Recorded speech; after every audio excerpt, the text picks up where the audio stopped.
Hello and welcome to my YouTube channel. And yeah, it's going to be a bit of a somber one today as I review England's narrow defeat to France as we lost 2-1 and crashed out of the World Cup quarterfinals.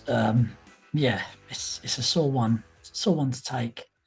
I was devastated, and it's taken me a couple of days now to film this one, just because it's the hope that kills you that this time might be different. But the positives are that I feel like now we're eating at that same table as the big guns like France, like Spain, Argentina, Brazil.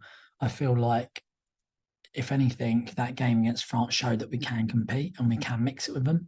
And yeah, it's hard to take because I thought we played well. I thought we were the better team on the night. But yeah, we just didn't finish our chances. And yeah, you could say the referee was poor. He missed a foul on Saka for me in the build up to the goal. He missed a penalty or a free kick on Kane. Yeah, I'm not gonna lie, that one was just outside the box, so I don't think it was a penalty myself. But it was a foul. But yeah, we can't blame the ref. It's just us to blame. I don't think we've finished enough chances, and the Kane penalty, if that goes in, I genuinely think we beat them in extra time, or we take them to penalties and win on pens. But yeah, it's just not to be. I thought we were tactically spot on. I was actually really pleased that Gareth Southgate tactically decided to mix it with France. He didn't do his usual five at the back, defend, and it's a painful watch when we play like that. And we've actually, I feel like we utilised our biggest strength, which is our attacking players, our midfield players.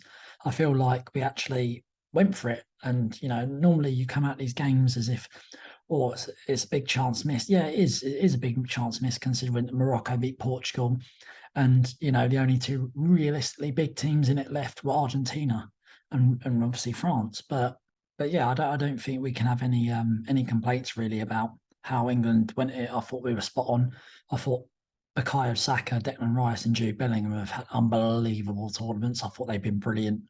And I actually thought in the games he did play, Henderson actually stood out. I thought he was really good, considering he's one of the old times of the squad, and people myself included, criticised him. And he shut us all up. I thought he was brilliant, and I thought he was the experienced head we needed in that midfield.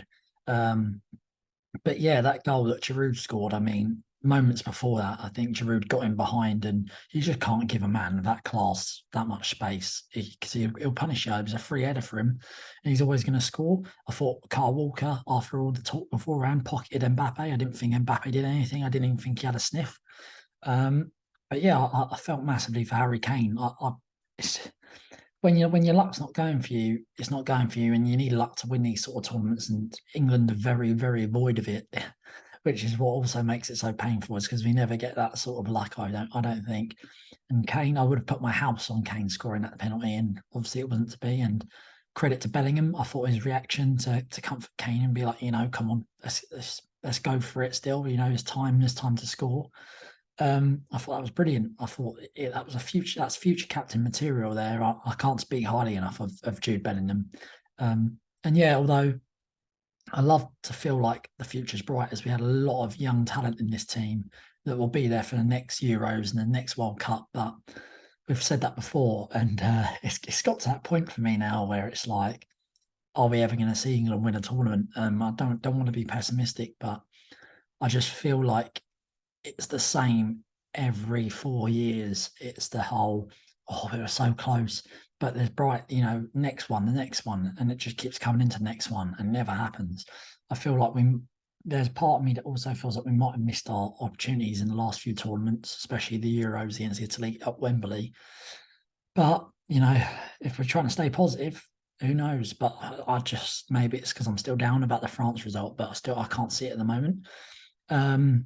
But yeah, I thought that game just proved that there's still that tiny bit to go to compete and beat people like France and Argentina at World Cups. And I do feel like we'll get there, but it's just whether we can get that sort of luck which you need to win a tournament. So yeah, the pain will go on, and it's not going to come home this time, but who knows? Maybe in 2026 in the US, Mexico and Canada, things might be different.